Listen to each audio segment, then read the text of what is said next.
Welcome.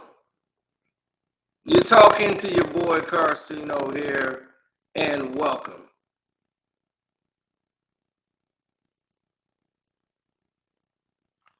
Yes, sir. Yes, sir. Yes, sir.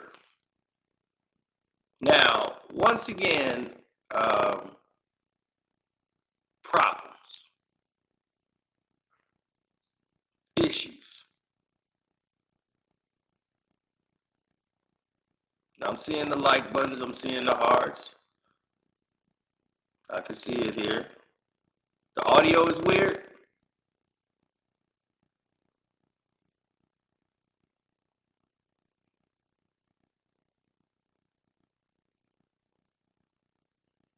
I'm gonna fix that. I expected some trickery. So hold on.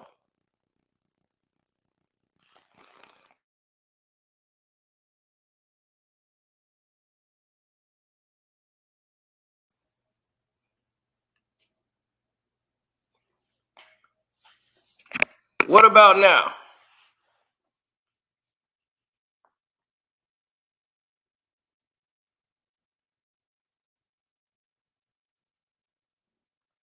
Is the audio any better?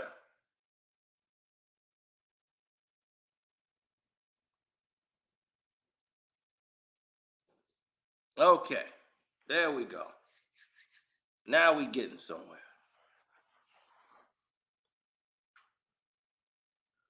Since everybody is looking at this Tupac Biggie situation and they've been going like it's candy and crack all together in one, it has become a massive overload of people who are connected to this as far as wanting to just say something to try to eat and continuously put money out there for themselves. Naturally, they want to eat off of it. They're vultures. Now, the narrative has always changed because people who was around always used to say stuff and used to come up with things. So those narratives have never changed. Tupac, Biggie, Puffy, Diddy, or whatever, they want to involve Diddy. You know, it's what they call an attraction to drama, and it just adds more spice to it. But this is somebody who has lost their life, you know, and you know, this is not a game.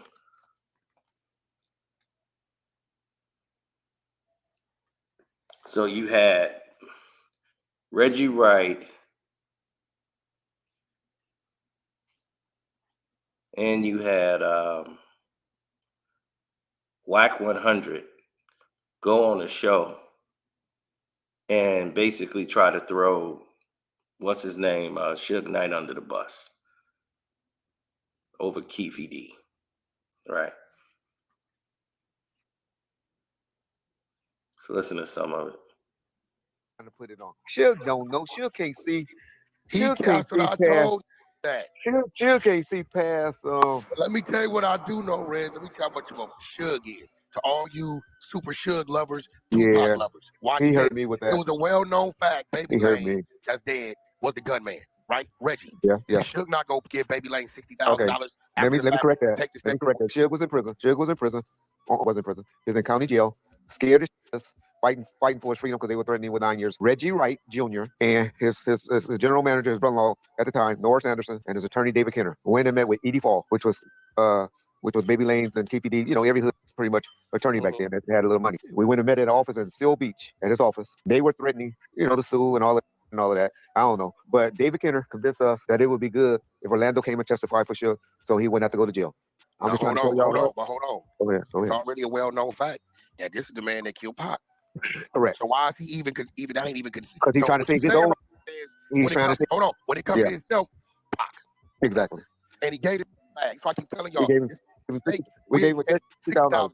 We correct. That is true. Tupac killer. But I gotta say, I was in on that too. So I got. You ex Compton PD. You a civilian. Yeah. Oh, he didn't give. Enough, he got on the stand and identified everybody that was kicking. Wait, say that again. He got on the stand and pointed out and identified everybody by names. So I won't be on his head now. He shouldn't have did that. Who identified Suge? Marion Hugh Knight identified every homie that laid a kick on Orlando. And said he didn't do it. And paid Orlando to say Suge didn't kick him another day. Correct. Oh my God. And that Suge was trying to save his life. And Orlando said all he had was 9. That ain't life. I can save his life. No, I didn't say Suge's life. I'm saying Orlando's life. That's so right. Suge, let's get this right. He paid a Compton Crip to get on the stand and say Suge wasn't the one kicking me, he was helping. And Suge got on the stand and identified all the power rules that was kicking Baby Lane. Then y'all got it on the 100 side exclusive. Y'all these whack, you want to be like Suge? No, you crazy, bro. Exclusive. Now, here's the thing, right? If this was anyone else, you know, I would take it with a grain of salt. Now, is it true that Suge did that? Absolutely. Suge paid Baby Lane to try to get out of jail. Suge did everything possible to try to get out of jail. He was facing a parole violation. You know, and once he's out and he violated on parole, he was to do up to 9 years. And the case after Tupac died, that was it. He was basically locked up by Jimmy Iovine. That judge and everything else, that whole thing was just staged. He didn't care what he brought. The videotape is so inconclusive, you can't even decipher who is who. I talked about this on One Crack News. So, Mortal, thank you for the super chat, but that's on One Crack News. If you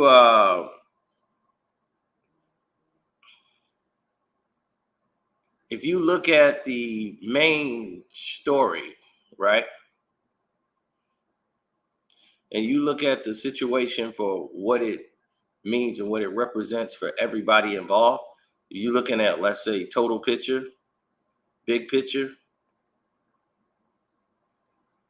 you looking at the situation and you're saying to yourself, I know what Suge's doing. Suge's trying to get out of it. He's trying to get out of going to jail, rather. So they made a deal to pay Baby Lane to say Baby Lane said Suge was trying to help him. Now, if the guy who was attacked saying that the person y'all saying trying to hurt me wasn't there, he was trying to break it up, and he went on the stand and testified for Suge and saying that,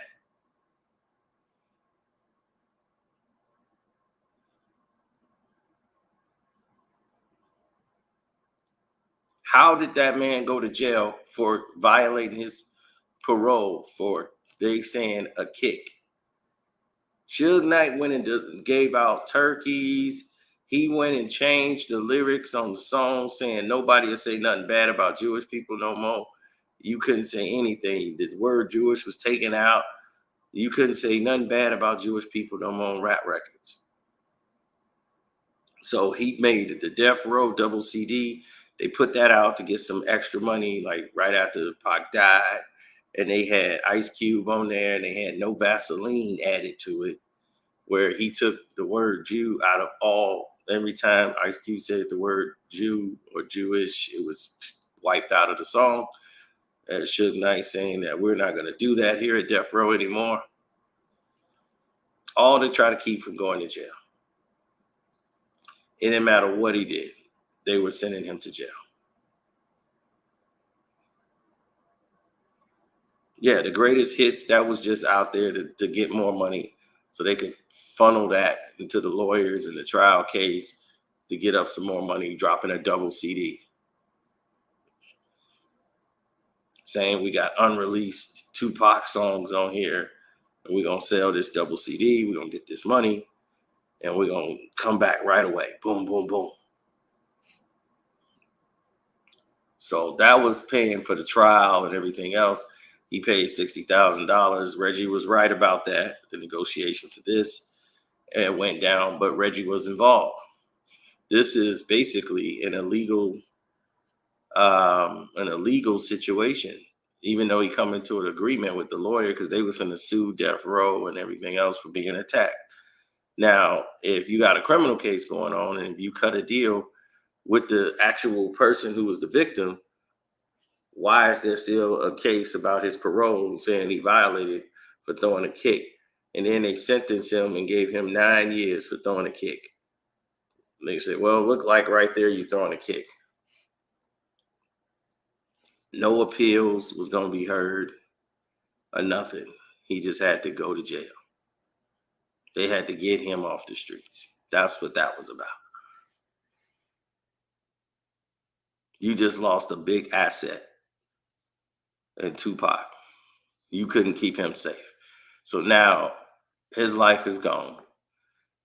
Interscope is very upset with you over that. This street stuff, this violence, all these lawsuits that they had to deal with behind the scenes. Interscope Records is getting sued right along with Death Row. That's not good.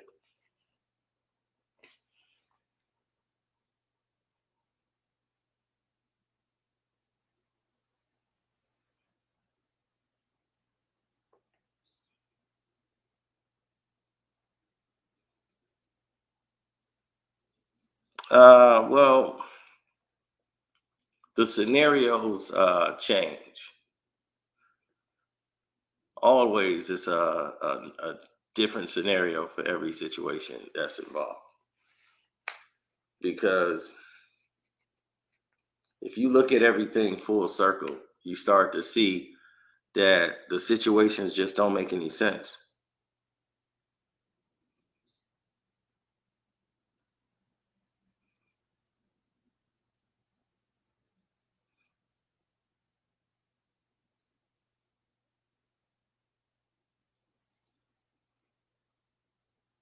Well, you know, the Patreon will be a little different than this. So you already know what's coming on a Patreon. Here we're being a little mild and very professional. Now, as this played out, people, let's go over the facts. Wack 100 wasn't around. Okay, so Wack wasn't around for none of this. But he trying to dump on Suge when he came around kissing up to Suge to try to be his security and roll with him. Saying Suge Knight rode on the homies. Okay, and he ratted on the Pyrus and named all them in court. If he named them out in court, what homie did time? Did any other homies do time for jumping on Orlando?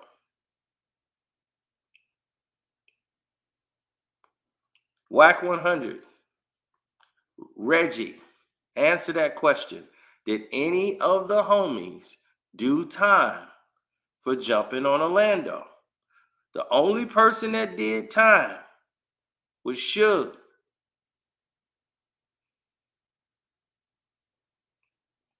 So how did Suge rat on them when nobody else was charged?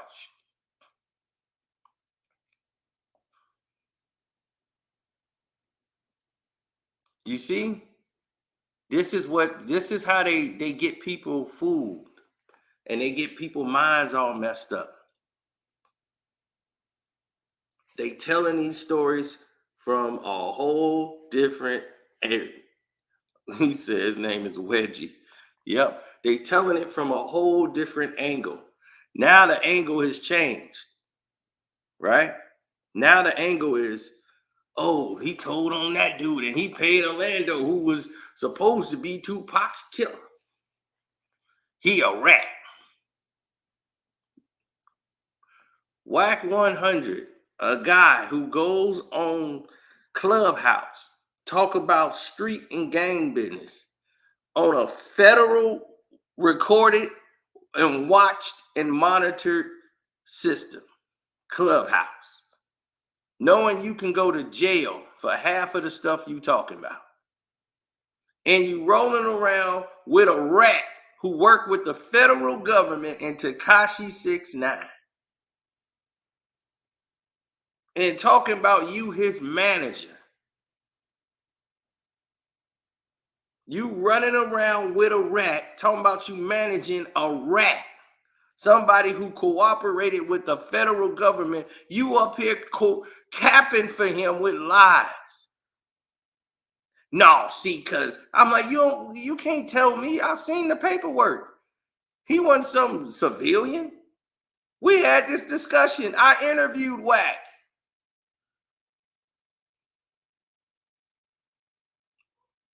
Remember I interviewed him? It's up here.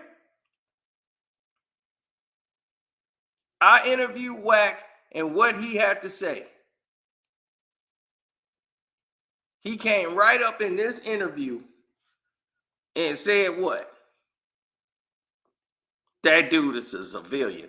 I'm like, it's not a civilian when you have participated and other people got locked up and charged in a RICO based on your nonsense.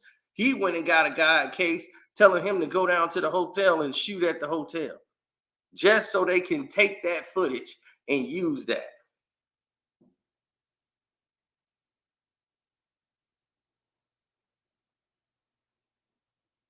Use it against him so they can post it on the Instagram. Then y'all forgot he copped out to a lot of other cases that he did. Charges he was involved in. Everybody forgetting about that. So Wack has no grounds to talk about any of this. When I was around Suge, he wasn't around. I didn't see Wack then. So when he was rolling with Suge, I wasn't around because I never saw Wack with Suge ever. Not one time. Only time I saw Wack is when he was with Ray J. And that was after the fact with Floyd.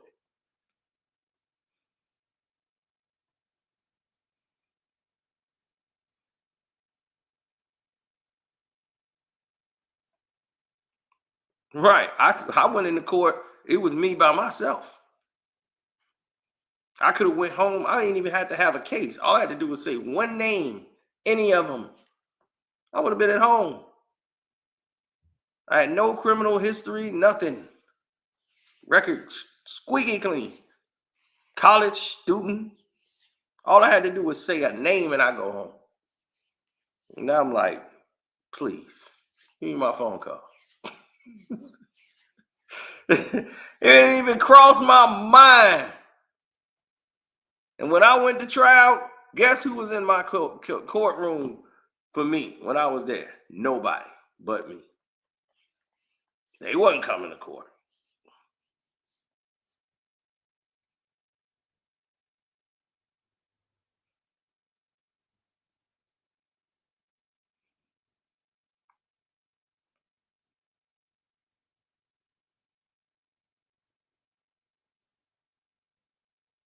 He said Wack was around for the very end of it. Oh yeah, make sure y'all sign up to the Patreon this month because we're giving away. They just finna drop the PS5 Pro. I'm giving away the PS5. I'm giving out a gift card now that's equivalent to the price of a PS5. So if you want to use that to get the PS5 Pro, it's coming right on time. So for all my VIP members on the Patreon, definitely sign up for that. What was I on trial for? Guns. So this is a whole nother situation. And I won 4 felonies, beat it. Took it to trial. I had a good lawyer, very good lawyer. My lawyer was a former state's attorney. Oh, it's a new model PS5? Okay, well, you'll be able to probably get the new PS5 model. We're doing a giveaway this month. Now, here's the news, right? So what we just pointed out is that a rat is sitting here trying to call somebody else a rat, right? Now, we just seen that. Now, Reggie Wright Jr., right, has been sitting here ratting on people on everybody's platform.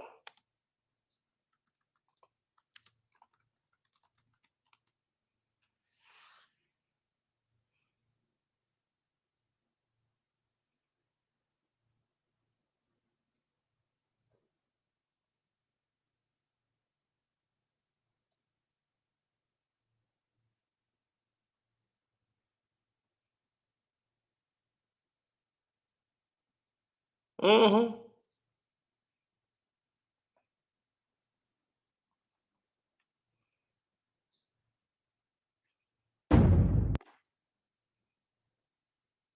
Let's take a look here, good people. Oh, there it is. It popped up. You see that?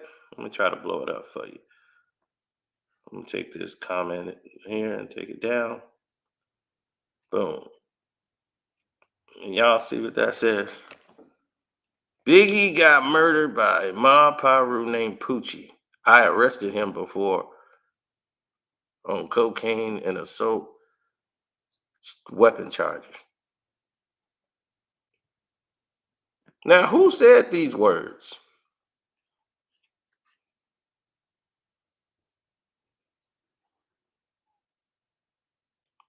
Reggie. Reggie said these words. Now, Reggie,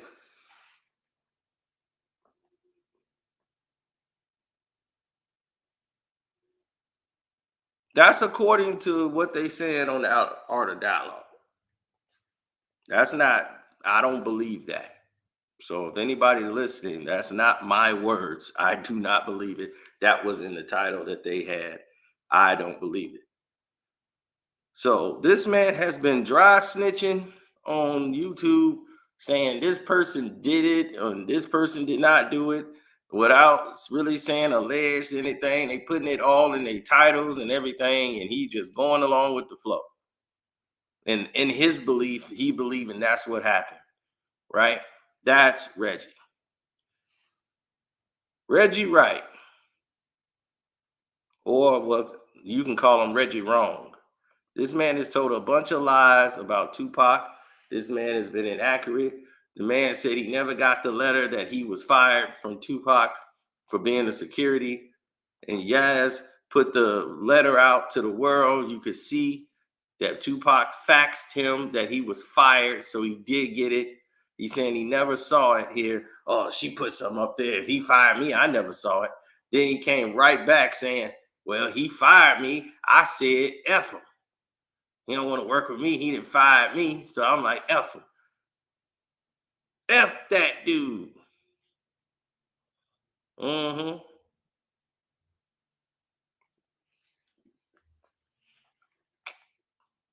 That's what he said.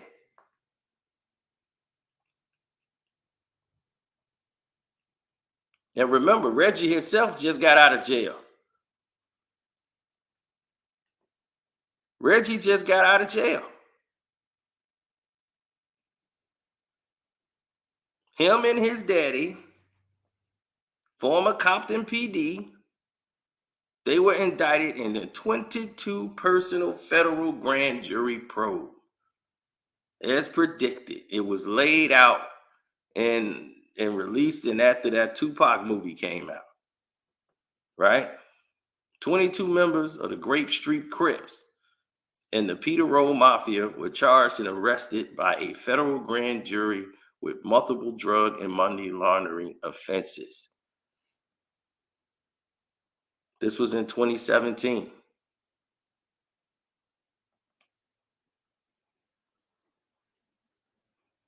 Yep. And they said Reggie Wright, who was head of security, and his father, Compton police officer Reginald Wright Jr., as well as the old daddy, They were cops and they were security. And his father was former LA County Sheriff and Lieutenant. It was so bad they had to defunct the whole Compton Police Department. That's how bad it was. Defunct. They had to shut it down. That's how corrupt it was. And y'all listening to him. You know how many people he's lied on? How many people he's planted drugs on? How many people are probably murdered behind that man?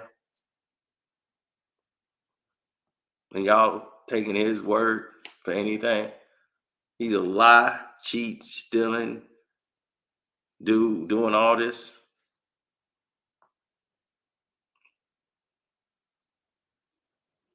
They were connected to the Mexican cartel, according to the U.S. Attorney Lawrence J. Lorenzi.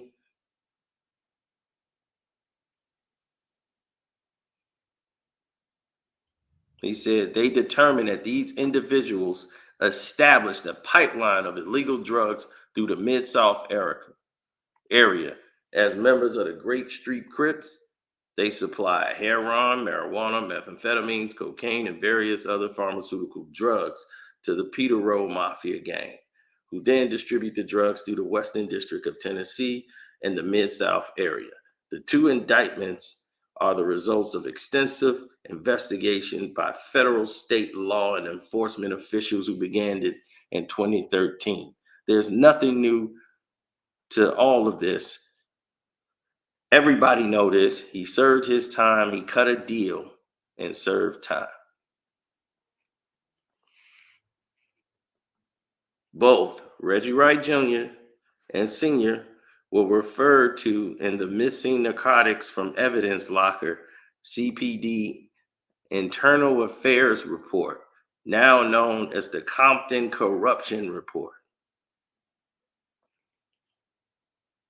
Both of them, father and son, both.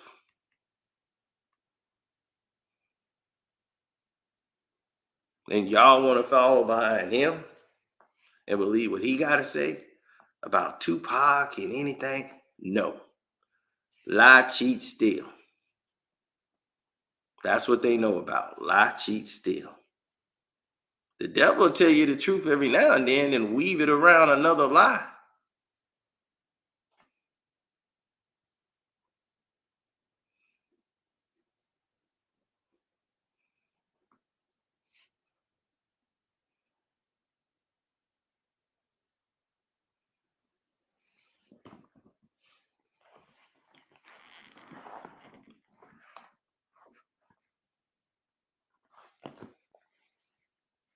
Yeah, his father was complicit.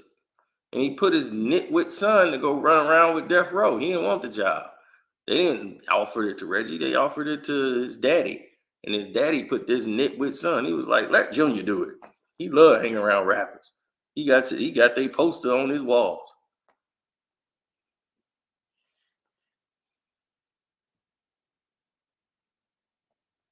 That's what he did.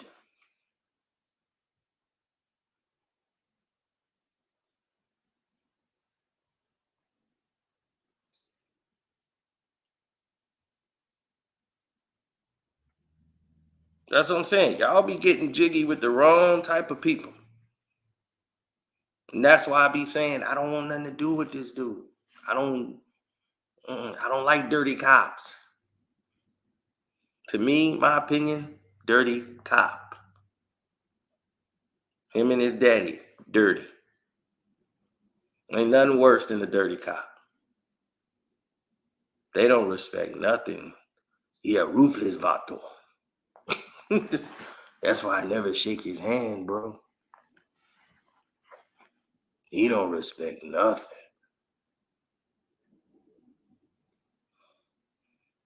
They took an oath and violated that oath.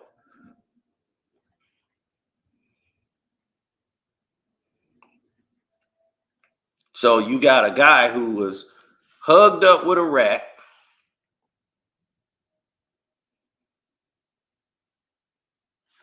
managing a rat, defending a rat to the federal government, locking his boys up,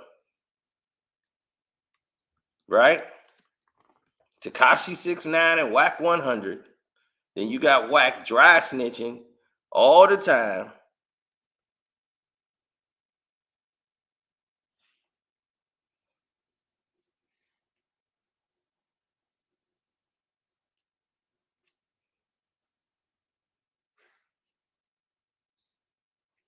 And for those who think my energy was different, no, I kept my energy the same.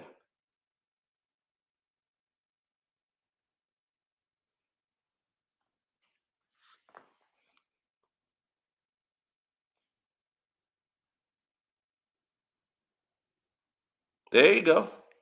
There you go. Look at Wack. Wack, academics, and 6ix9ine. Wack was struggling so bad, he had to go run behind 6ix9ine and an internet guy named Academics. Another fool who was out here being reckless on the internet, putting other young black men's lives in danger. And a lot of them lost their lives behind his nonsense. Greg Kenny, a super lying cop. The man who sit there and created lies, in my opinion, he created lies to protect the police department from a major lawsuit by Violetta Wallace, Biggie's mom, because they were suing the police department, and rightfully so. And that was going to be a massive lawsuit, and a lot of money the department was going out there to have to pay out.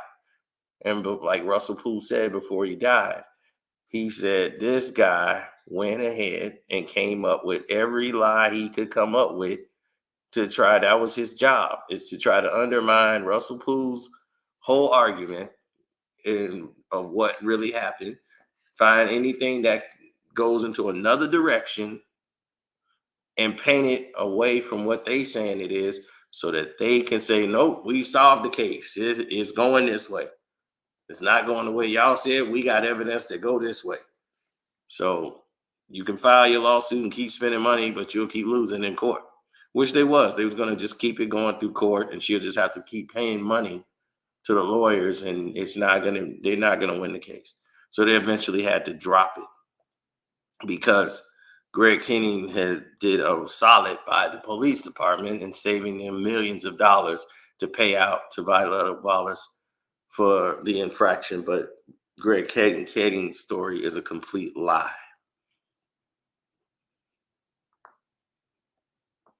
You can call him Greg Satan. No, I wasn't suspicious. It's just all the stress he had in his personal life and everything going on with what they was treating him, the police department, because he was trying to solve a case and actually do his job, and they wouldn't let him.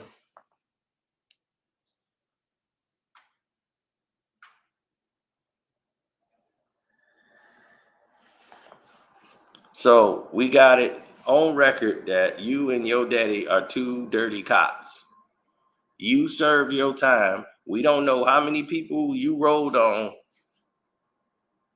to get your little deal you cut and serve your time with the federal government. And you just bounced your butt out of jail, got on YouTube, and just started telling all these damn stories all over again. When you was first doing this, and you was trying to call me out, and I was telling you, look, man, I don't even deal with you. Stay in your lane. But when y'all try to come out and point at Suge like, man, Suge snitch and Suge a rat, and I'm like, dude, you roll with rats and y'all ratting. All y'all do is rat. This dude Wack 100 be ratting on dudes he rolling with now. That's all he do is tell. You supposed to be Ma Pyru and all this big Pyru. And you from Pomona.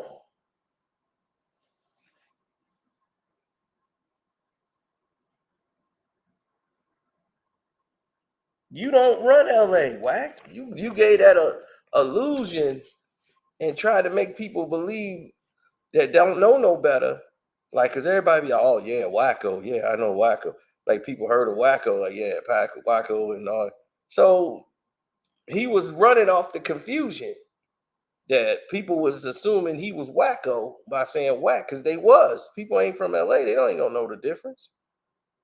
And not once was he really, then he started to do that once he got confronted about that. And then he tried to speak for wacko. And it's like, dude, what you doing? You know, you doing too much.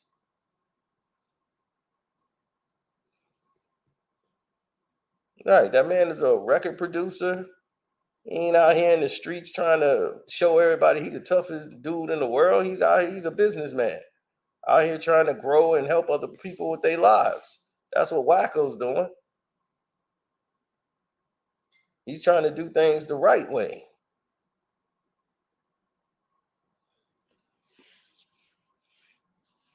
You out here vulturing. I mean, what has he managed to do? What have you managed 6ix9ine to do since you took over? What you did? Since you've been there with him, he got beat up in a damn Planet Fitness. He getting beat up in a sauna room on Planet Fitness. That is your contribution to helping 6ix9ine. What you got? Bluetooth and his pregnant wife fighting each other on some low-level pay-per-view thing. They be like, well, y'all on Amazon, y'all on BET Plus. Oh no, we on Zeus. Who? Yeah, you gotta stream it on Zeus. I said, Zeus.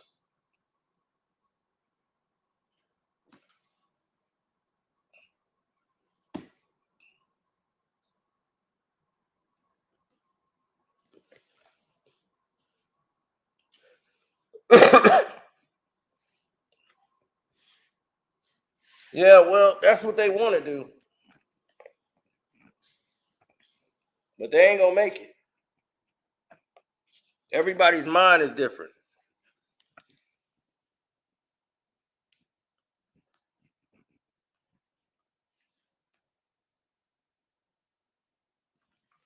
They know better, man. Listen, that's why nobody really listen to these dudes, because they know they full of it. And I try to keep from speaking on them. I don't want to talk about no dirty cops. I don't want to talk and be involved with them. Dirty cops is just a bad business. But when they sitting here trying to talk about Suge did this, Suge did that, and you on here trying to rat on a dead man and try to say this dead man did something, you got as worse as Keefy D. You and Keefy D in the same boat.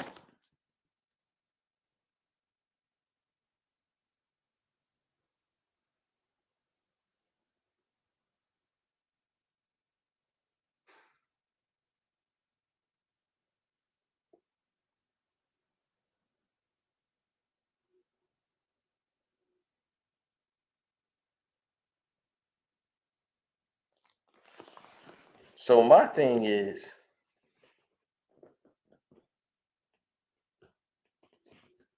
when you dry snitching and ratting on the dead man, like the case is over, the case is still open, and you just blaming it on a dead man. You just like Keefy.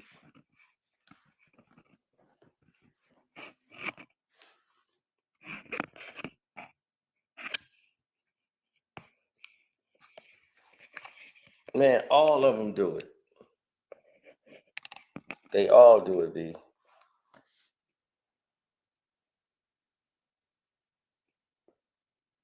Right. He was on TikTok mentioning me. Him and his crew or whatever. That's how bad it got for them. They on there mentioning me. Like, man, he was talking about you the other day, man. I don't know. He was maybe because I served him in the interview. That's probably why he mad. Really, Wack?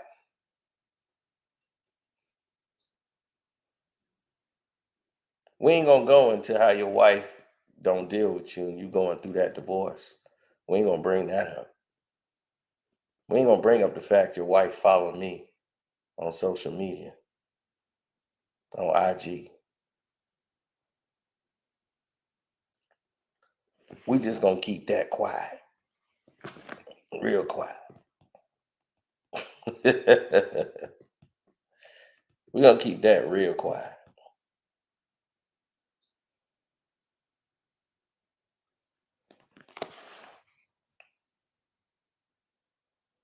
Trying to be a nice guy, man.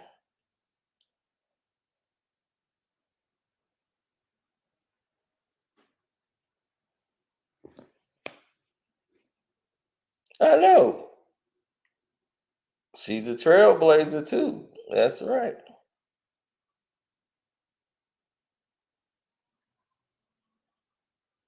Oh, I know all about it.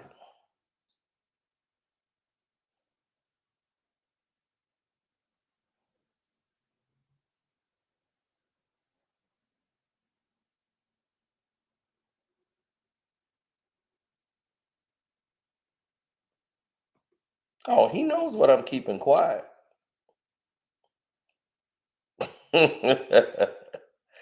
Right. You out here chasing internet young chicks on the like young internet thoughts. Come on now. Who embarrassing you on social media? That's crazy.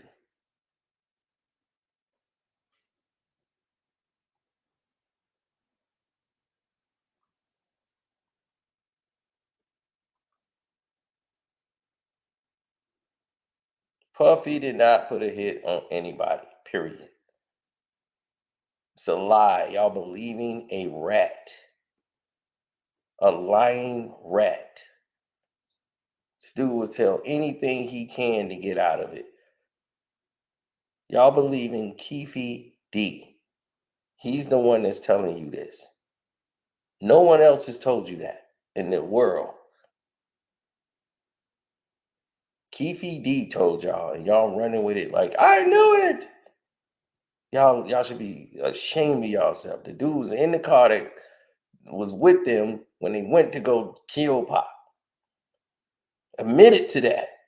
I gave him the gun to do it. And y'all believing him when he's saying, oh, I was paid to. This dude also said Tupac reached for a gun.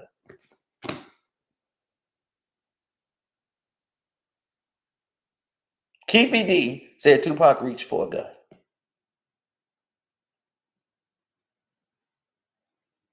And y'all believe in him.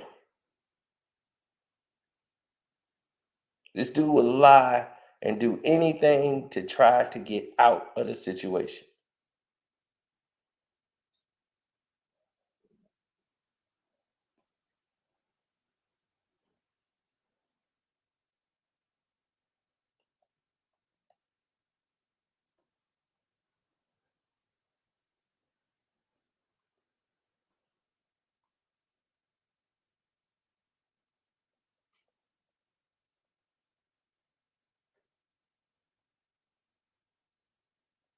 I don't care if it was guns in the car. It happened so quick. There's no way. He never saw them. They start firing. He ain't got no time to go try to grab no gun. Stop. It's a lie. He's trying to make a case for self-defense. That's why he tried to put that notion out there. He put that in his book.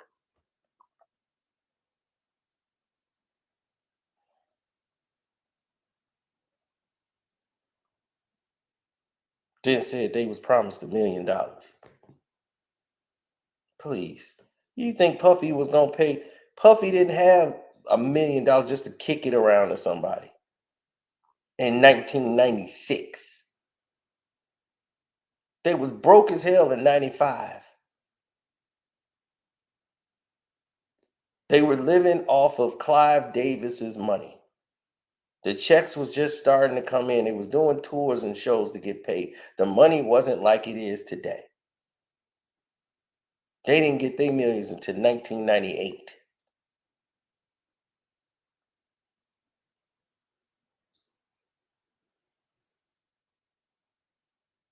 98 is when the big bags start coming in for them. They were reaping all the 1997 benefits in 98. Puffy wasn't rich like that then, to be kicking around millions of dollars here and there. He wasn't like that. He didn't have it like that.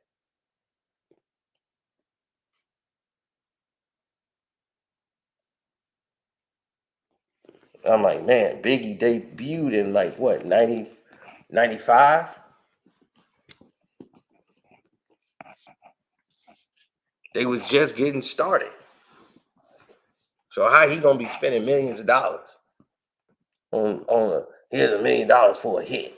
Like, y'all, I know a lot of y'all are young. Y'all just don't know. Y'all don't remember those times because y'all weren't alive. Many of y'all just don't get it. It's not like they drawn it out to be. Okay? You're looking at Puffy like now, like he's this billionaire, 500 million or whatever he's supposed to have. Y'all looking at him from that point of view.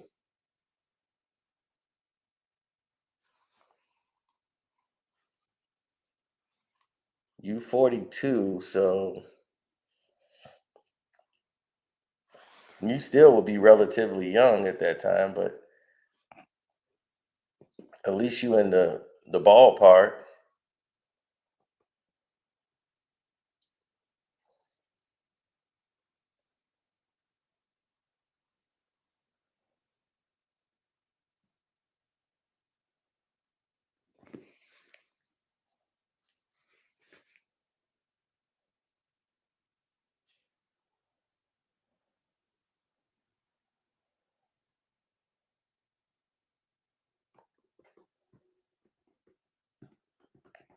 Of course they was hired as security.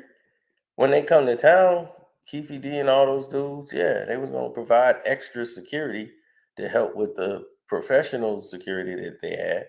But yeah, those were the street team. You know, like 50. When 50 come to town, you know, Grape Street was already surrounding G Unit.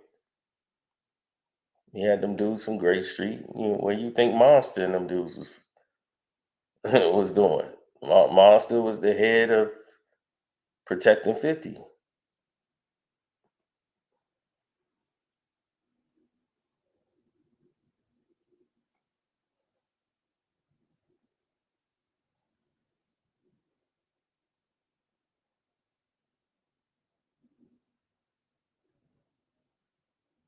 I know it is weird. He wasn't around any of it.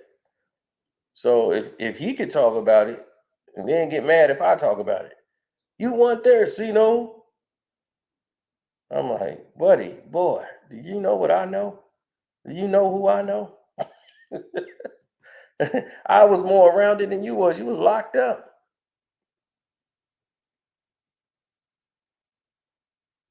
All right, you locked up stealing niggas jello. I'm like, dude, we was out in the grind when all this was popping and going on.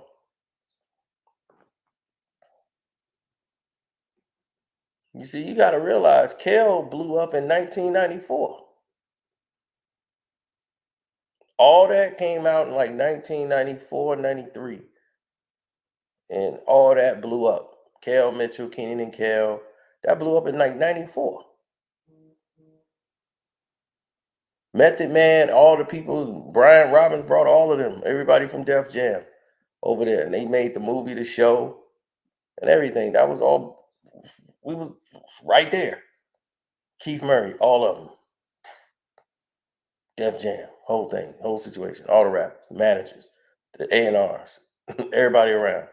Kel got a record deal. Busta Rhymes trying to sign him. All this is going on at the same time. All of this is going on through this whole stretch as the show is blowing up.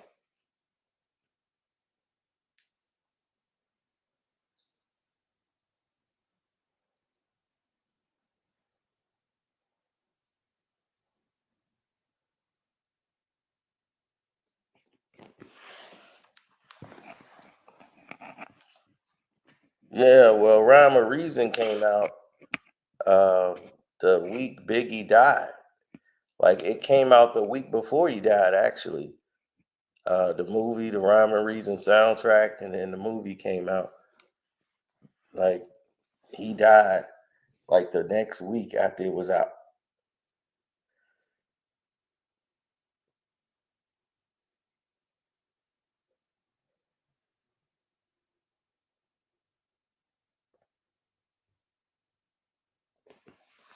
I did interview Mace. Mace has been on my channel before. Mace has got his own thing now. Now he's busy doing his own thing. Me and Mace has talked behind the scenes. We've been all love. He shouted me out, everything, Saginaw stem, the whole nine. What is you talking about? I don't. We were gonna sit there, but that's the thing. Not a lot of people want to talk about that. Mace want to talk about that on his platform. You know, he don't want to go on other people's platform and get out of the way.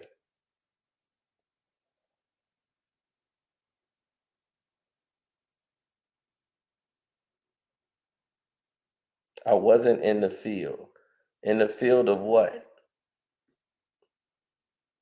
Like I wasn't in the streets banging these dudes out. Do they realize that Biggie and them was here with us in 1996 when they brought back Doug Banks and the Dan Ryan tour? Little C's, all those dudes. How you think those dudes was getting draw? Who you think they went to in the city? Because you know they didn't bring it with them. They brought some stuff with them though. My guys hung out with them. And those dudes was doing something that we didn't do. They was putting hash up in there. They was calling it chocolate. They smoking chocolate. I'm like, what the hell is that? They was mixing weed up with hash and they call it chocolate. So that's what they was doing. Then they went to the jewelry store. Dude came by and brought some jewelry to him. But man, it was a lot of hate they was getting. A lot of people was Tupac. Up here, they was like someone was booing them. I was like, man, the energy changed. This was a Biggie city, for real. And this was like after Hit 'Em Up, Biggie came down. They got Notorious B.I.G. to perform. Bad Boy came down and did their thing. Biggie could care less about who was born or what. He was like, I don't give a fuck. I'm getting paid.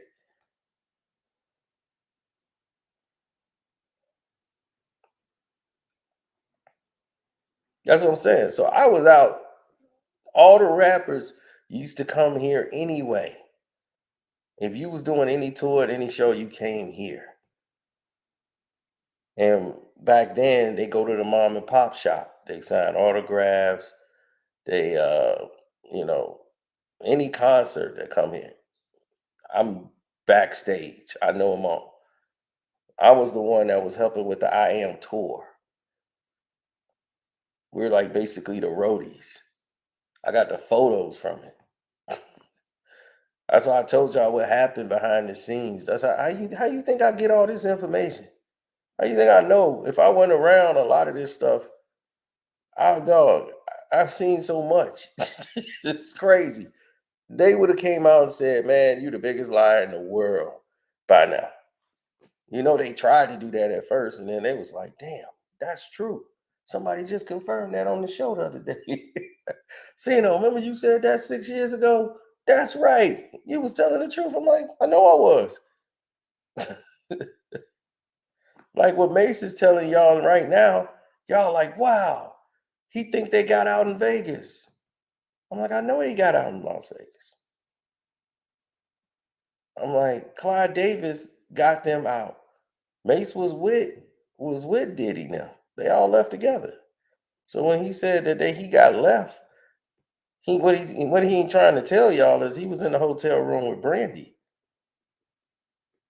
So that's what he not trying to tell y'all. He didn't want to go. to the party. He stayed in the hotel room with Brandy. And they didn't go to the event. So they didn't leave him. He was there.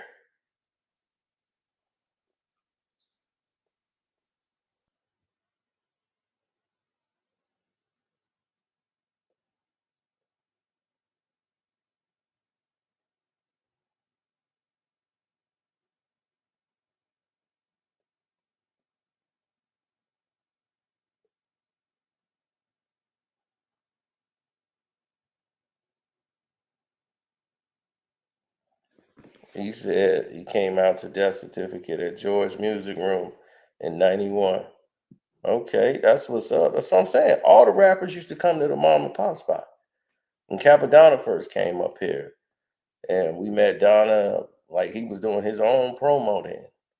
Ghost, nobody came with him. It was just his guys that he had from Staten Island when he had the Pillage was dropping. So when he had the Pillage dropping, that's when he went on his own tour. And Sony, that's how I knew the whole deal with Sony. He wasn't really signed with the rest of the Wu-Tang clan. He was with the new Sony deal they did with Tommy Mottola. With him and Ghostface was over there. Capadonna and Ghostface was signed with Sony. That Winter Wars verse, he ain't have a deal. He had no deal whatsoever. He was just rapping on the songs. He even Ice Cream, all that. He had no deal. Not at all. I remember I met him doing the Cuban Links tour when they came up here, when the big fight in Chicago happened with Raekwon and Ghost, and I got hit with the bottle and got sent to the hospital, got the stitches, broke my eye socket. The damn Stones got into it with them because basically Method Man made a little short video and took a photo with the Gangsta Disciples from Outer B. Wells projects. And once she did that, Wu-Tang was folks. That's how they looked at it. Wu-Tang folks, and they rolled with the folks and the GD. So that's just how it was. And once that happened, it took a whole new different turn when Ray and Ghost come. They don't see Ray and Ghost. They don't realize Meth and all them was different. Meth went over there and was hanging out with them dudes because his guys that was there took him over there to the Wells. And took him in the building. He was really getting some dust. So that's all he was over there doing, getting high as hell. And he was chilling with them. Then they got into it with them, and then it was like, oh, Wu-Tang think they this and that.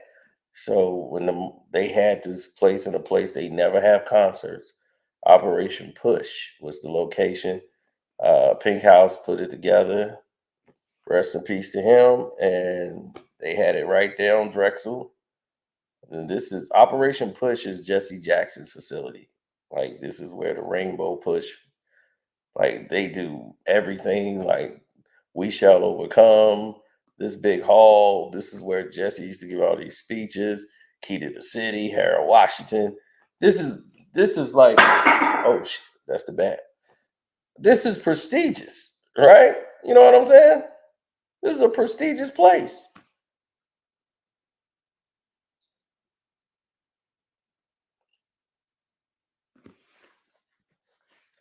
And I'm gonna get to your question too, Big Draws. Hold on, I'm gonna answer that for you. Even though you didn't super chat, and all y'all should have been super chat for this. But all this is going on, right? And people don't realize that they don't see that there's a difference.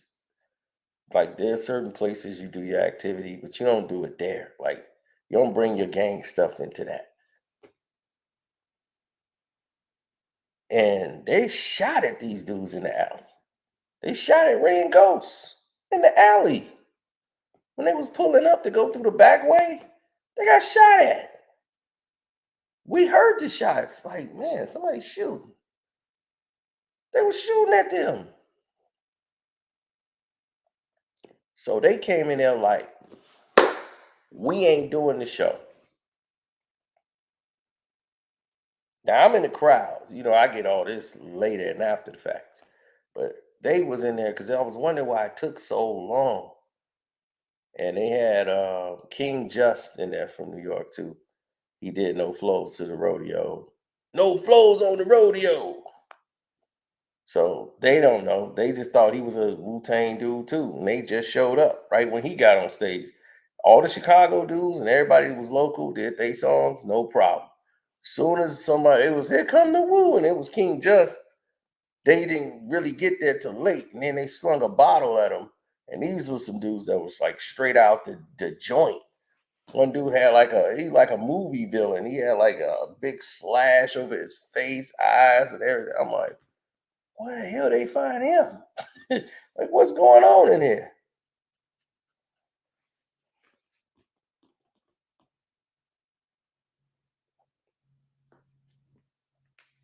So and this was right after his set, a bottle flew in the back. So King just got up out of there, right? And as soon as they played Criminology beat and Ray and Ghost hit the stage, because they was backstage, they told Pink House they not going out because this is a promotional thing. So he's like, man, this is a promotional tour. He was like, I don't care. Y'all getting paid for this. So F that, man. We need 5 G's if we're going to go out and do that. And we ain't performing. He was like, man, they're going to tear this place up if we don't do that. We've been promoting this. This is the biggest thing we've been promoting. He was F that. They shooting at us and everything, man. And Ghost is like, nah, F that. 10 G's. He had to pay them $10,000 to go out there and perform. And they went out there and performed, man.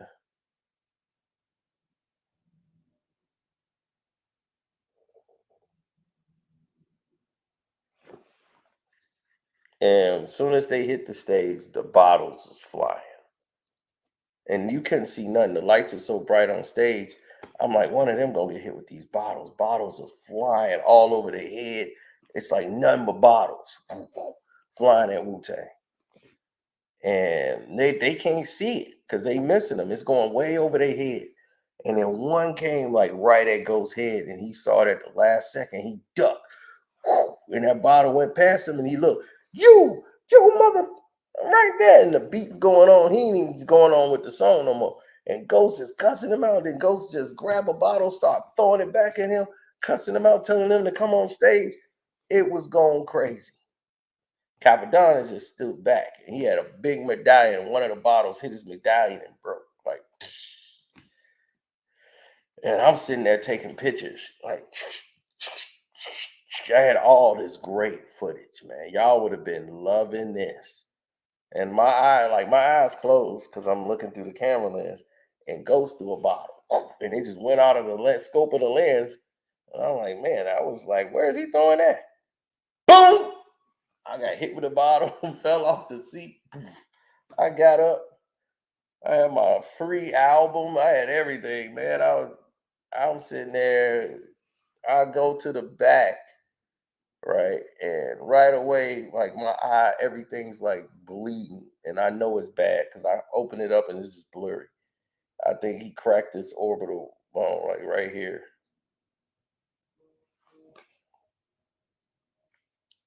Next thing you know, I'm on stage. I'm stumbled all the way on stage. I got blood coming down my face. And the dude was like, dog, Wu-Tang cracked him with a bottle. Dog, Wu-Tang for real. Let's get out of here. I'm like, y'all can did all this. Man, Wu-Tang for real. They just cracked homie with a bottle. Like I was with them or something. Look, they just cracked my man's with a bottle. Yeah, man, let's get out. Wu-Tang for real, man. Let's get up out of here. And they just started taking off. Crazy. Now I'm on stage. The song is going on, and I'm like half in and out of it. I'm tapping Ghost on the shoulder. Ghost, you just hit me with a bottle. The beat's going on and the fans are cheering. Ghost still yelling at this dude. And I'm tapping him on the shoulder. He ain't even looking back. He's just like, no. Because he think I'm one of his guys or something. I'm Ghost. Like, look, you just F me up. He's just like, get that. Like, get back. So I go over there and I see my guy. You know, you ever had a friend that always told you something and like nobody kind of believed him? He always said, man, yo, I chill with the Wu-Tang. Every time they come up here, everybody's like, kind of believe, dude. He was on stage. And he saw me like, I was like, hey, what's up, dude? He was like, oh, damn. Dude, your eyes messed up, dog. Yeah, you got to go, though. If they see you, they going to stop the show. You got to get to the back. Yo, get them to the back. Somebody gave me a T-shirt. And I'm sitting there waiting. They was like, call them an ambulance or something. I'm sitting in the back. And by the time the ambulance got there, I can hear the whole concert going on. Oh, that's my song. They doing my song. I'm laying in the back, missing the whole show.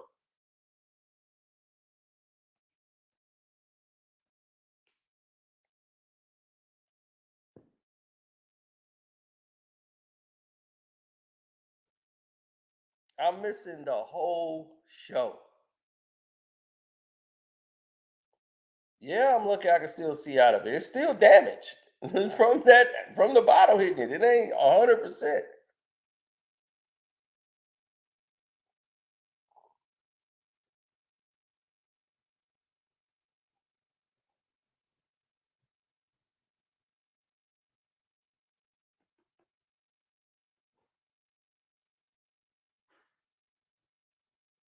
Was it all worth it? No, I should listen to my friend. He stayed back. He was like, I'm gonna stay back here. I'm like, dude, we can go to the front. He was like, nah, I'm good right here. And I was happy. You know how you have everything good going for you that day? Like it was just, I won the contest. They was asking me the questions, and I had the album on wax, which came with 2 records on it. I won that, and they gave me that free album. Like, you the winner of the contest. Here you go. You got a free album. I'm like, these are easy. You asking me some Wu-Tang questions? You're asking me about the Cuban Links album? You was in trouble. I knew everything about that album. So they was in trouble. Where's the scar? Scar is right under the eye. It's right here. I can still feel the bone crack right there. On here, I don't have it at all. But here, I feel it right here. It's cracked right there.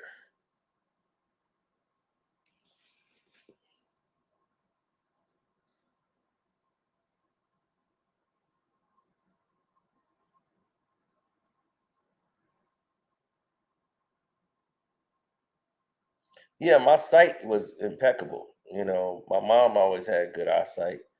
So I have it. Good thing I don't have my dad's eyesight. He's blind as a bat. So I got my mom's eyesight. Yeah, I see. I'm 2011 and 2013. That's my eyesight.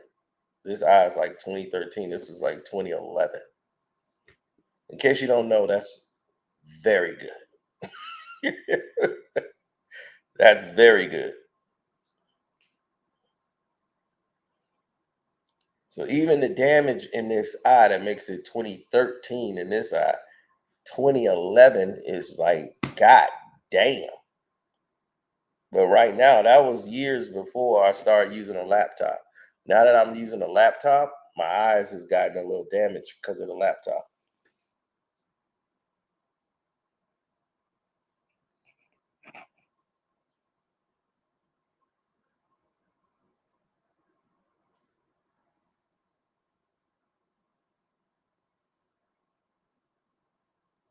Yeah, so that's real talk. Like that's real spill. So if they trying to say I ain't been in the field, I don't know what the hell they talking about. I've been around nothing but hip hop artists. There was no YouTube then. And I was out there. So even they could talk about I don't know this and I don't know that. I'm there. You know what I'm saying? I've been around. Know the people that was in there who in the studio. So many stories, man. It's crazy.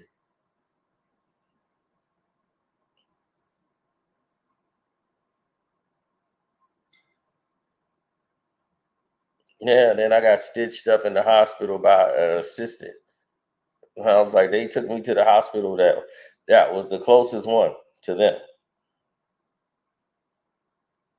So I had to call my family to come pick me up and then drive me to my car so they can come get me. And then somebody had to drive my car. So my auntie drove my car back to the house.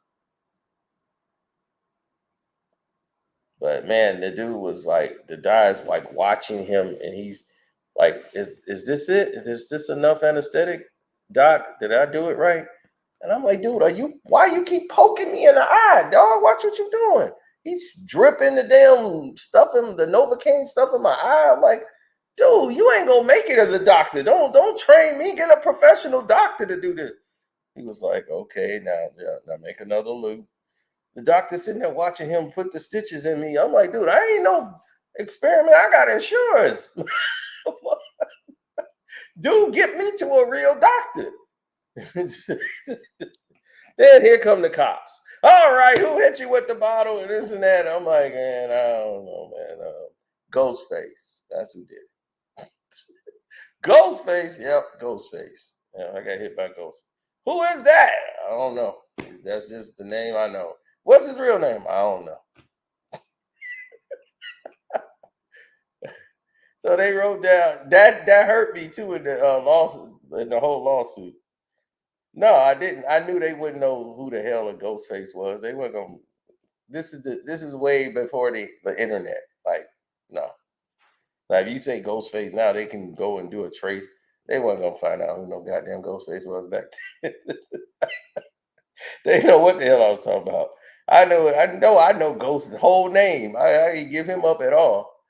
So now Wu-Tang, the lawyer got involved to negotiate the whole deal.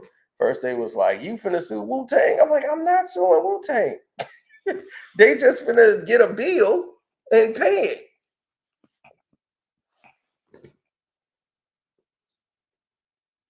Now, I would have gotten a lot more money had I told the police who it was. In the report, they wrote down, he don't know who threw the bottle.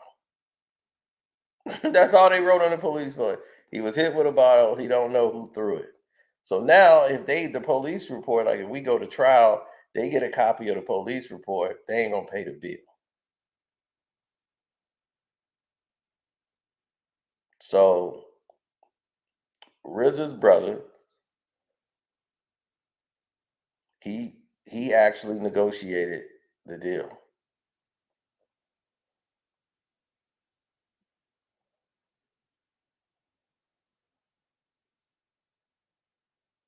If I snitched on Wu-Tang, Wu-Tang would have been in jail.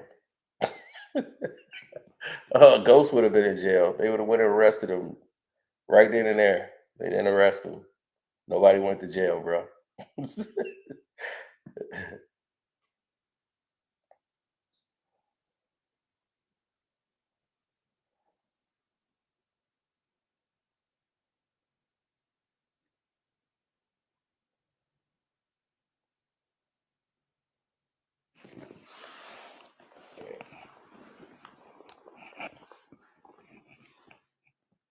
Yeah, RZA brother negotiated the deal. So he negotiated. I came to the lawyer's office and just picked up the check. He just cut the check. They weren't, Wu-Tang ain't trying to go to no trial.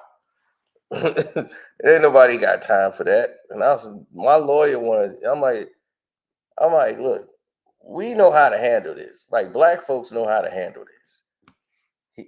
And the lawyer, he wasn't black, so he didn't understand. Like, like he trying to get every damn dime out of them. Like, we could do this angle here, you got to go in for mental tests. And I'm like, man, I ain't trying to go in for all these goddamn tests. Look, what the Wu say? Like, if they'd have let me talk to the Wu, this would have been 10 seconds. That's why he didn't want me to contact them at all. And I'm like, dude, I can handle this on my own. Like, We black folks, we know how to deal with this. We ain't trying to go. I don't want to go to trial. He damn sure the Wu ain't trying to go to trial. Ain't nobody going to all that. What they let me talk to them. This thing will get done in 10 seconds. I had to come down. I was just kicking it too. That was the thing.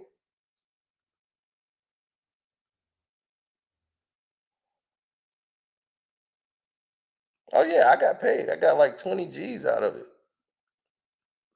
I didn't get 20 G's. That's how much they paid out. So the lawyer got his cut, but I got a good piece out of it when it was all said and done. But they took the hospital bill.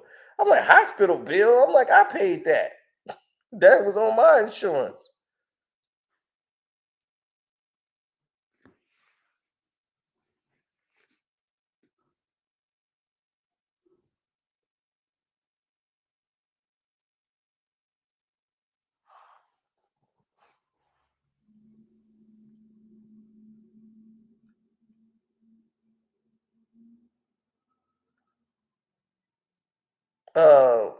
Yeah, Divine negotiated that.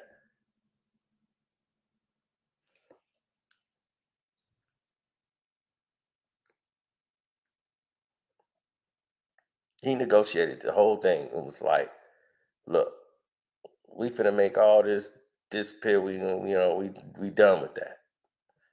Shouldn't have happened. Here it is, 20 bands. Boom.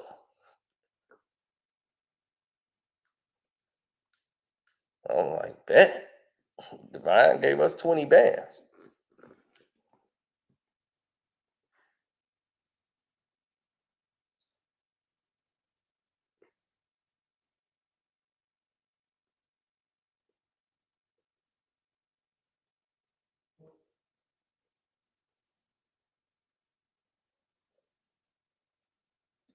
So I'm like, dude, no, I didn't really handle that.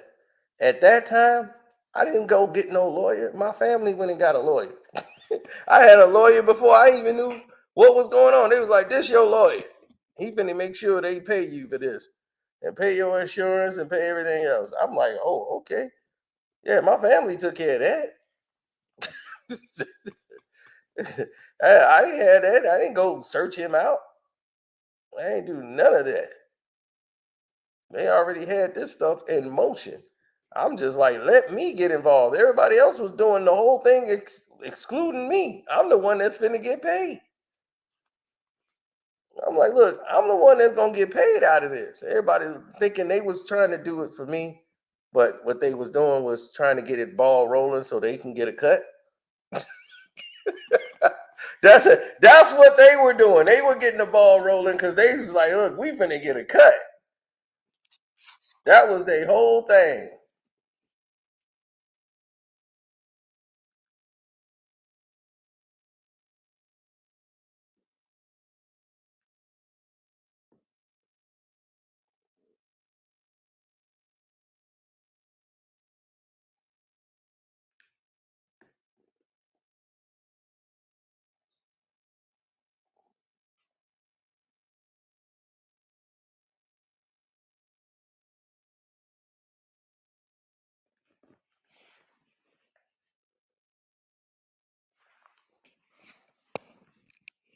Master Killer was pretty silent.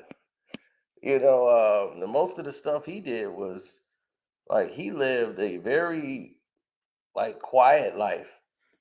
Like he was mostly reserved. Like when I see Master Killer all the time, he normally be like literally like he was reading a book. Like seriously. He was just reading a book, quiet, didn't really say too much. He was super quiet. Master Killer did not talk hardly at all. I swear to God, he did. Shouts out to Delray too, Richardson. That's another real one. Delray Richardson been telling y'all the truth and giving y'all evidence about Reggie and everything else.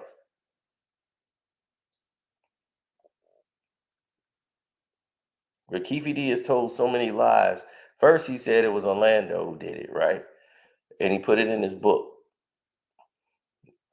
Then he said Orlando reached over. Now he's alluding to that it was Dre that did it. Big Dre did it. Because he couldn't reach over him, so then he gave it to Dre, and Dre just did it. So now he wasn't saying that till Dre died. So you got to see how this worked. You know what I'm saying? He put it on one dead man, then now he put it on another dead man. Next is gonna be on the driver. You know, he the only one living that was supposedly in the car.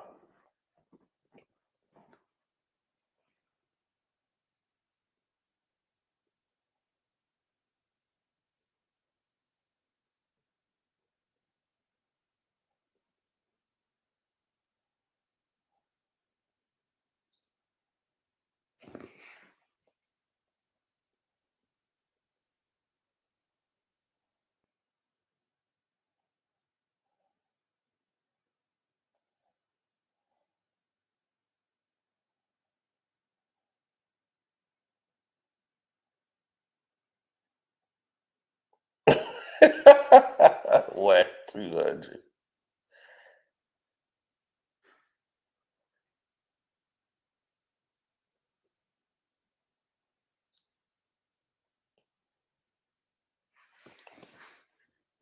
He's alluded to that in his interviews.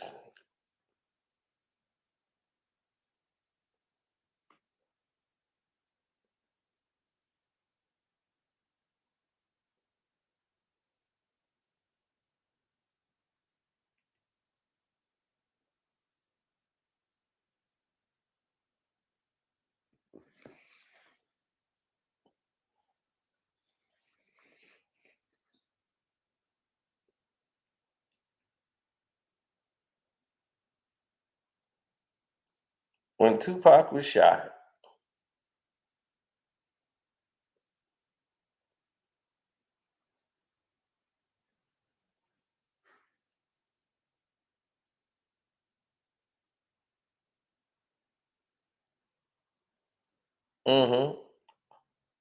he could have said who did it if he saw them. He could have told the police before he died. Nobody would have said anything wrong. Didn't cooperate.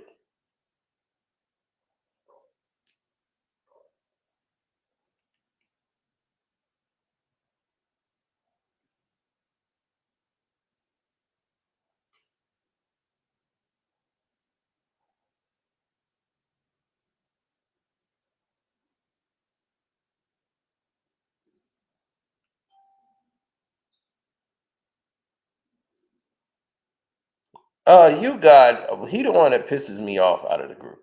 Out of anybody in the group, Baby Huey pissed me off because he the one who represents himself as a real dude. You know what I'm saying? And he is. He's cool, but then he has his way like he's entitled to stuff.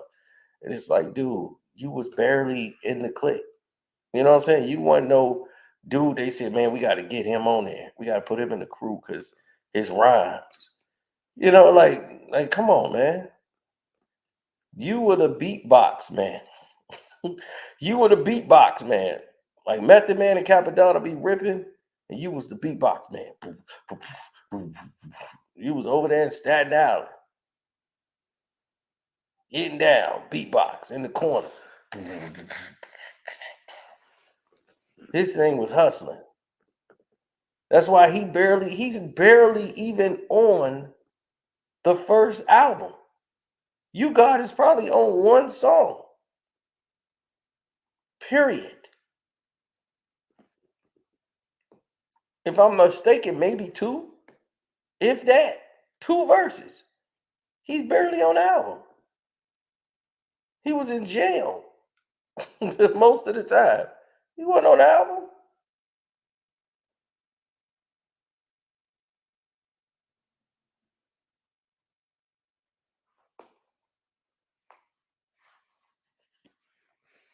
Nah, he wasn't on the album at all. So for him to have that kind of, like disdain, it's like kind of weird. Cause I'm like, dude, you You were barely out there like the You God album. Like they wasn't feeling you enough to put your album out. They didn't think you was gonna sell, period. A lot of people would have probably bought it off the name just because of the logo, but be thankful you was under that logo. That gave you a life when you barely owned the damn album. The classic first album, you barely own it. You got like 2 verses on the album.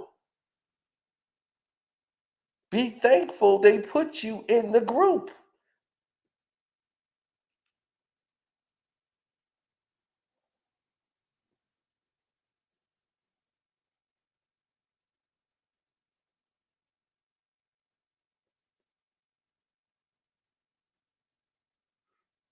Yeah, he had a lot on the second album.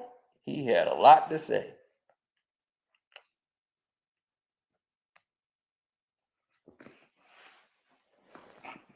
Oh yeah, definitely hit the like button. Shouts out to Kwame Brown, Buzz Life. Welcome to HD2I TV. Mondo Black TV, Ticket TV, whole 9. Yeah, the battery's about to give out. But like I told y'all before,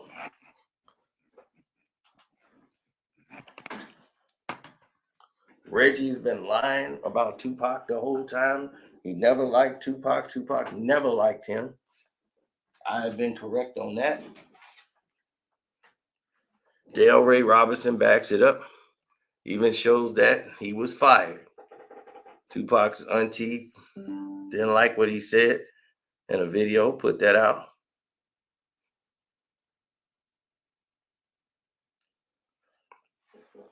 That's why I never used to deal with Reggie. I was like, I rarely say anything about him because I don't like to deal with crooked cops.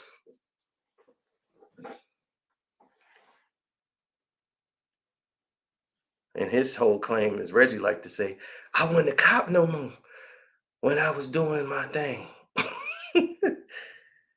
I wasn't a cop no more.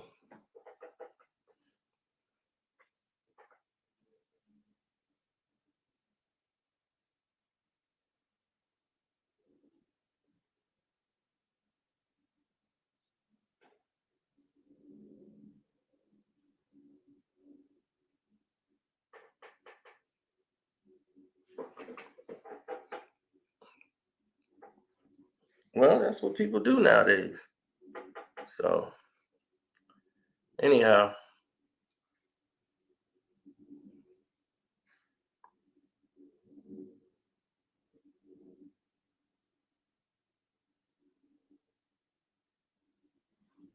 Yeah, I'm going to get out here and let this thing charge up. This has been a fun day. As you see, Wack 100 sitting over there with the rat that he's supposed to be managing. Look at him.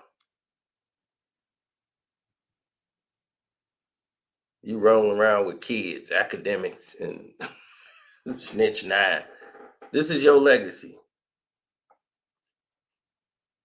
Got Bluetooth and all these dudes. This dude supposed to be a rapper. He ain't had a hit song since. Yeah, Tatiana, and that was it. One hit wonder. And that wasn't really a hit like that. Now this fool punching his baby mama every week on a reality show.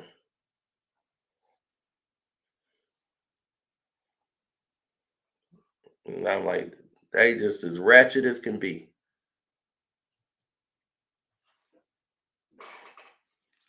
So anyway, let me get situated. And I'm going to go to the Patreon. Remember, sign up for the Carcino for Life Patreon for the VIP this month, and you'll be included in the gift card giveaway. What's up, Will? You got here right on time.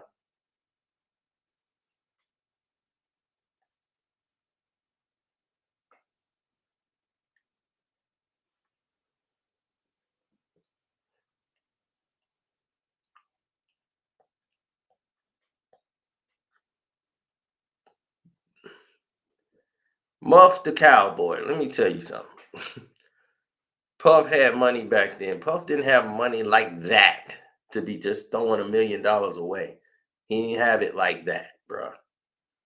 All Puff money came from Al Heyman and Clive Davis. They were the ones that was keeping Puff afloat. Trust me, I know. He was just trying to sign a new deal that was finna net him some millions of dollars. He was just signing these deals and getting all this stuff finalized. But a lot of this happened after Pac was killed. You know, so all of this was going on during that time frame. Like right before Pac had got shot fatally, and like that whole summer of '96, they were building up. Like Big with Nunn was splitting up the company, so Lil Kim and C's was supposed to sign with Biggie was gonna sign them over to Bad Boy and had him working with them. So Kim was gonna be working with Puff. After the first album came out, her new album, Puff was supposed to manage her.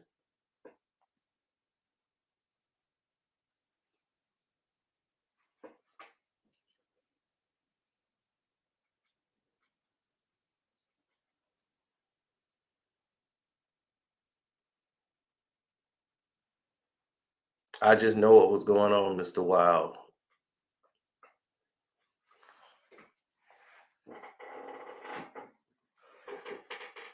Well, the company's in his mother's name. So all the monies and everything else would go to Mrs. Wallace. I mean, to Mrs. Combs, his mom. So it wasn't under his name, it was under her name. Puffy will never go to jail. They will never arrest Puffy. They had, just because this guy, a rat said it. It's like I told y'all about Canning. Greg Canning lied, talking about this woman here who was a girlfriend of Suge's, she gave up this name and said it was Poochie. And so Poochie did it and all that. I'm like, anybody who did an investigation of that crime scene, no, damn well, ain't no damn Poochie did that. Poochie ain't no damn marksman like that. If you look at the rounding of the shots that went into the car, Biggie's car, that was a professional shooter who did that. That's somebody with training. Because if they wanted to, if this was just a random dude, C's would have been hit. A lot of people in that car would have been hit. This was a direct target hit.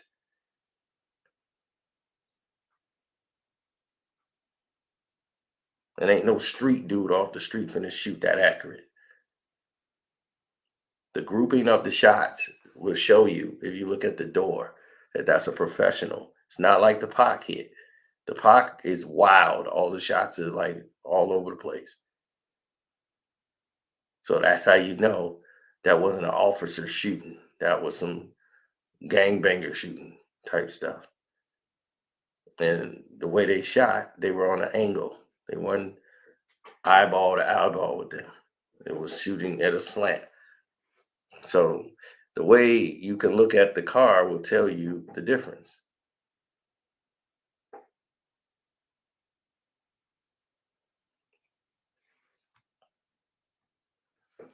Wrong. The shooter was waiting in the car. He had his elbow like this, and he had the gun resting on his elbow. He had his car, had the window rolled down. He had his hand on the door and had the gun resting on his arm. And when the car came by, direct shots. That's how the shots were accurately placed. So there wasn't a lot of movement. When they pulled up right next to him, he had it right there. Car was there. So that's a professional shooter, people. That's what a professional shooter does.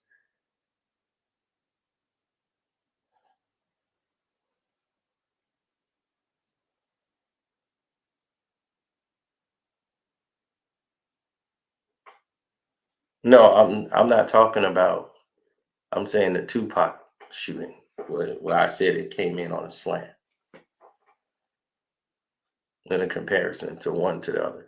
Puffy's never getting arrested for this. One, you're not going off the word of a snitch. There is no paper trail to Zip. Zip's dead. There's no paper trail to saying he did anything, gave him to Keefe or anything. There's no proof that Zip even gave him a gun. This dude said Tupac tried to reach for a gun in his book to try to put self-defense in there as an argument. So Keefe's a known liar, man. So he will lie, cheat, and steal. Rats will do all of that to try to get themselves out of a situation. So there it is. Don't believe Reggie. Don't believe Wack. Don't believe none of these rat-loving people. Rats. And to answer dude's question who came in and was saying, why did Suge say free Keefe D? He's sticking to the code of the streets. Like, let the streets handle it. We'll handle it in the streets rather than to send him to jail. Which he knows he'll go to jail regardless. Like, they don't need Suge for anything. Keefe's going to jail. That's it.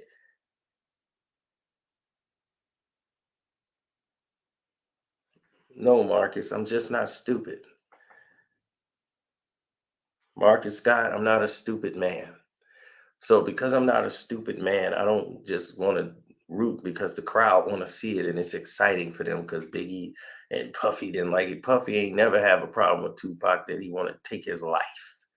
One. Two, Puffy ain't built like that. Three, Puffy ain't finna pay nobody no $1 million to no street dudes on the streets to randomly run into Tupac and do something like that. Are you kidding me? It's so retarded that it don't even have teeth.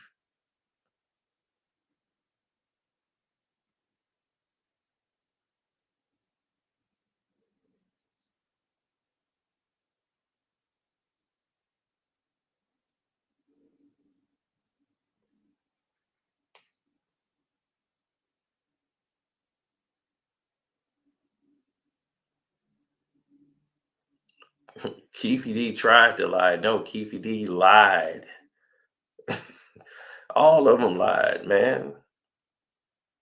Ain't no hoping I'm right. Puffy ain't had nothing to do with that. Y'all know who did it, who was involved, what it had to do with, and nothing to do with Puffy at all. So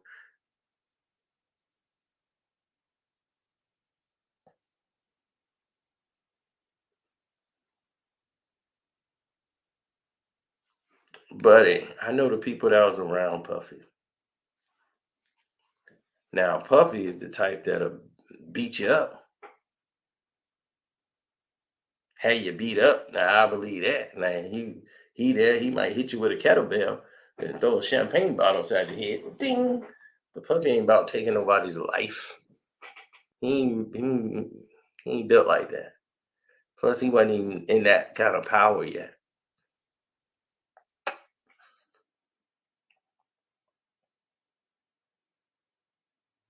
'98 is when he started to get his revenue to come in.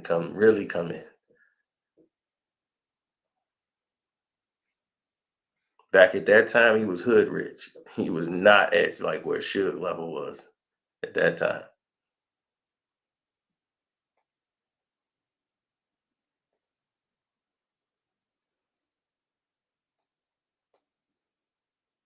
It's just like the record company was worth over $100 million. Easy. Then you see how quickly it went down when Suge went to jail, right? What's up, Fred? So that goes to show you what you have liquid and what you have and what your worth is entirely different. So let me get out of here. We'll chat again.